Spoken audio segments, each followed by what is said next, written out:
આપણે માના ભાવ જ ગાવા છે વધારે એટલે કે શિરે છે લોબડી અન ચારણ શું ગઢજો નાણાની નાગબાઈ છું મારા શિરે છે લોબડી ચારણ શું ગઢજો નાણાની નાગબાઈ છું હાલી આવું મઢડા ગામે જાતી આવું જરા મઢડા ગામે જાતી આવું મોડી આયો હોનબાઈ ને બોલાવતી આવું મારા શિરે છે લોબડીને કારણ શું ગઢજો નાણાની નાગબાઈ શું રે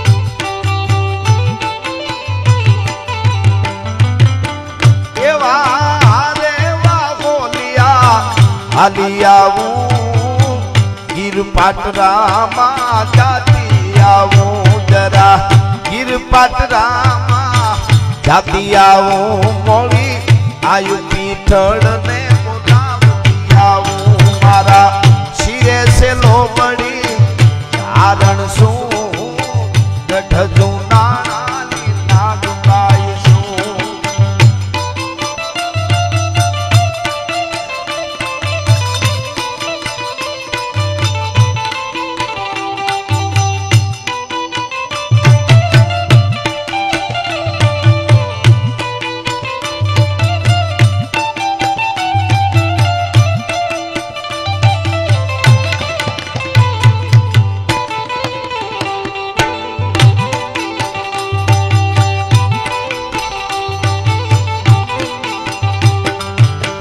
नगर बाजार जा नगर बाजार जा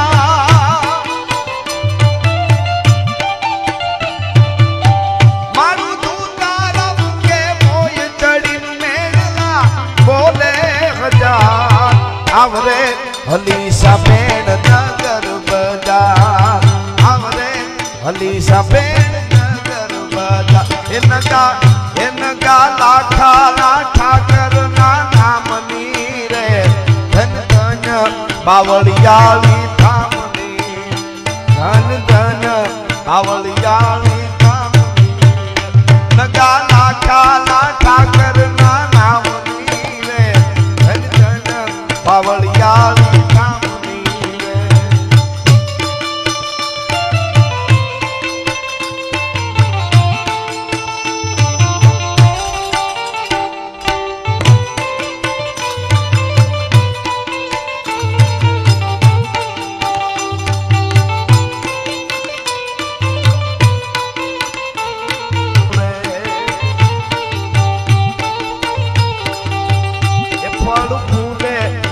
से फूलवाड़ियों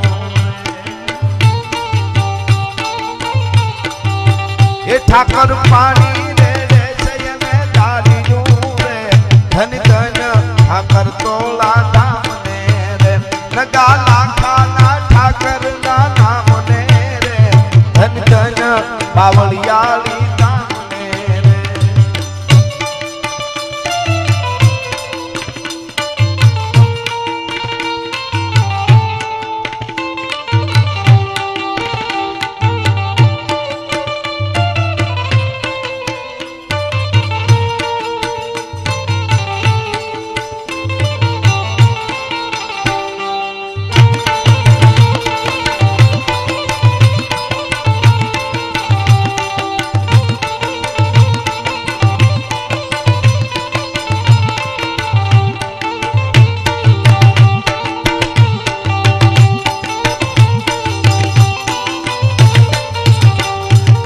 આ બધા આપણા ભાવ છે, ગીતો છે, પણ માના સાનિધ્યમાં મળ્યા છે. અહીંયા નાજભાઈ બેઠા છે. એક પ્રસંગ યાદ આવે મને, પાટરામાં મેં પહેલી વાર વાત કરેલી.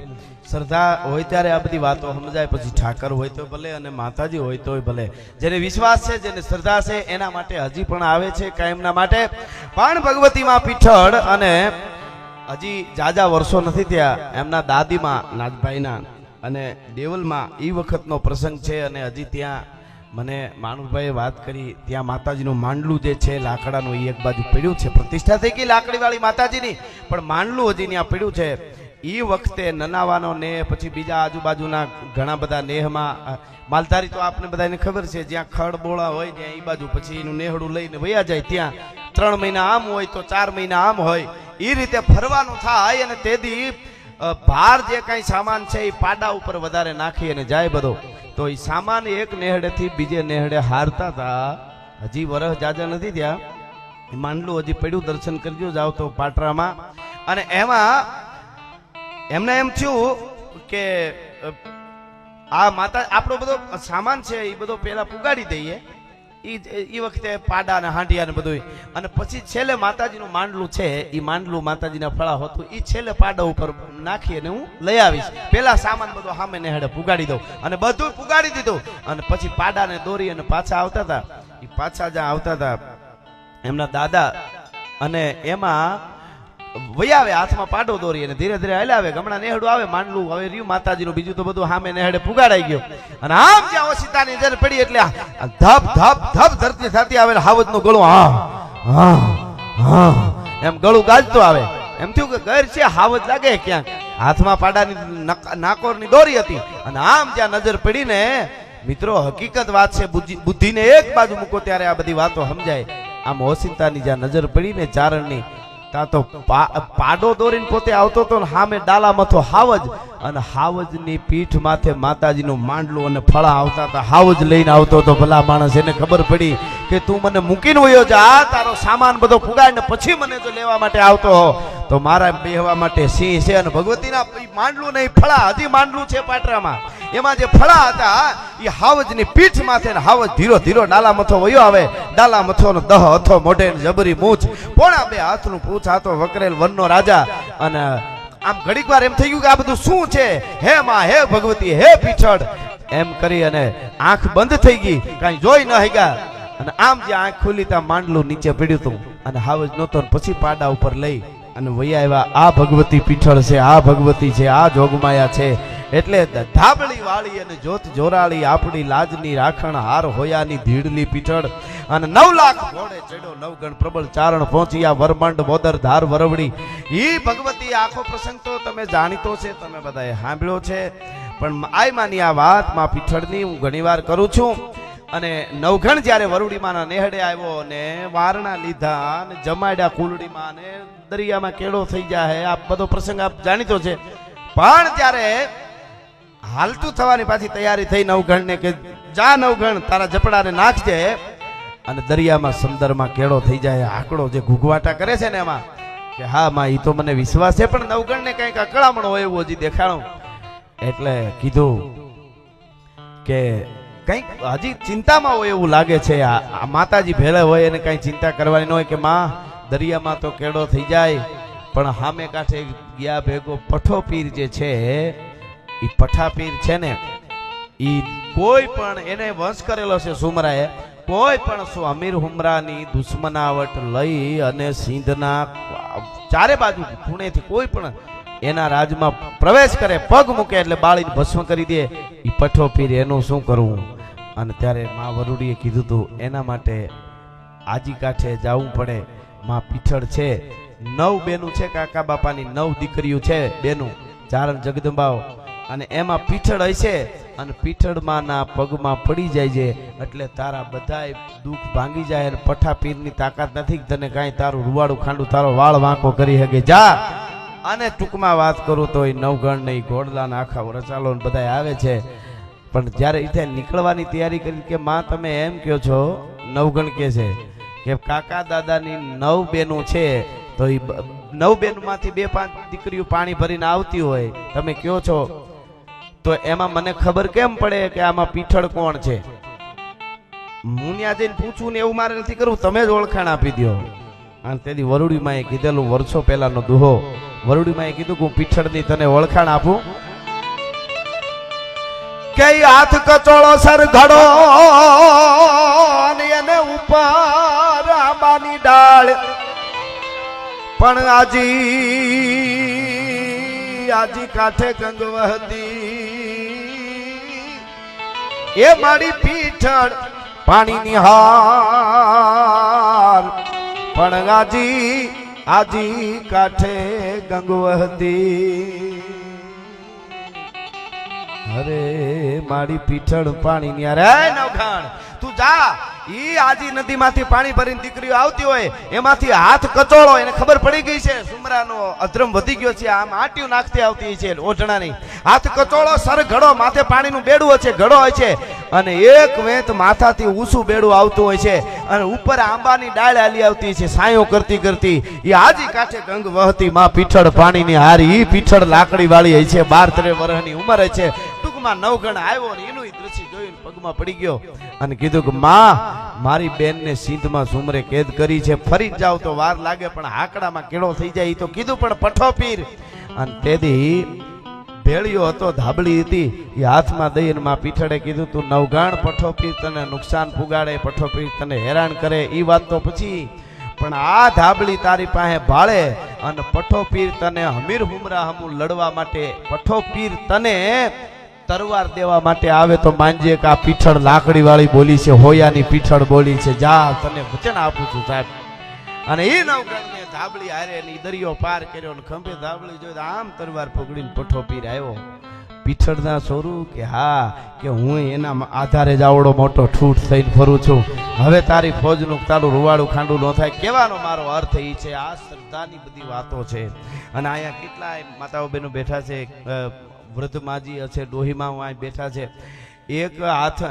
એક હાથેથી આમ દરણું દળાતું હોય, પગ આવી રીતે લાંબો હોય, પગના જમણા પગના અંગૂઠામાં દીકરાની કે દીકરીની દોરી બાંધી હોય, અને આમ પગ હાલતો હોય, એનાથી ઘોડિયું હાલતું હોય પગેથી, અંગૂઠાના દોરીથી, અને મુખેથી કાળિયા ઠાકરના જગદંબાના ભાવ ગવાતા હોય, અને એક હાથેથી દરણા દળાતા હોય.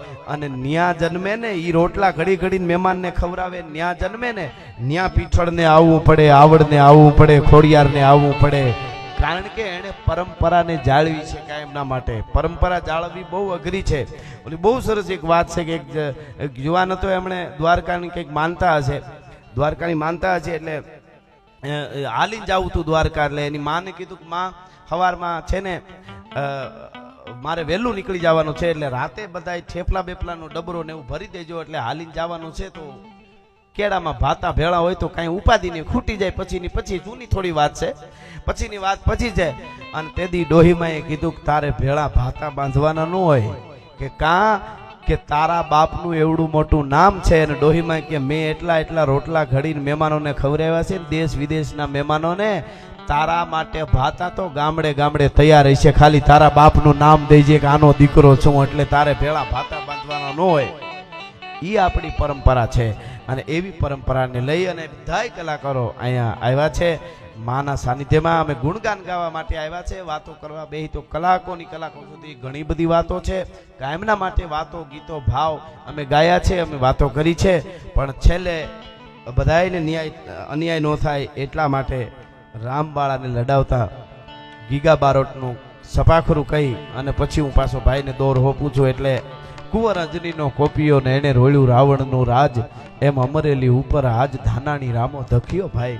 અંગ્રેજને આવડ્યું નહીં ને એને કરી નહીં, અમારા વાળાને વાત નકર જર્મન જેવી જાત દુનિયામાં રહેવા દેત નહીં રામડો. કવિતાની કેવડી મોટી મજા છે. કવિતાઓ અદ્ભુત વસ્તુ છે. અને ચારણ છે, બારોટો, એમણે બહુ લખ્યું છે. હા, અને કાંઈ લીધું નથી. બારોટો ચારણોને કોઈક આપે ને તો અમે સીધા અમારા બારોટો એને આપી દેતા હતા. એવા કેટલીય કથાઓ છે. હા, જાડા ચારણ, જાડા જે મેળું આપને ખબર છે બધાને થઈ ગયા અકબર બાદશાહ વખતે જાડા ચારણ.